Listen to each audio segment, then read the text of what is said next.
Magandang hapon mga kapwa ko nagmamanok. Ang po sa inyo ang aking mga F1 na broiler at saka barred rack. Ano po? Ang babae ay broiler o 45 days. Ang tatay nila ay barred rack. Kaya nga po mayroong blue, may black at may white. Ano po? White ang aming rooster. Sila po ay ang aming breeders para mag-produce ng F2 na meat chickens. Ano po? So, ayan po. Mga malulusog po yan. Alagang Progastro Plus. Ano po? Ayan. Prolific po mangitlog ang mga yan.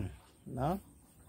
Ito yung nakolekta namin ngayong araw na mga itlog ng aming F1 breeders. Yung mga breeders na galing sa 45 days o broiler hens sa isang barred rack rooster. Nagre-range po yung itlog nila sa large hanggang jumbo. Pero ngayong araw, naka-perfect lay sila, 4. Ano po?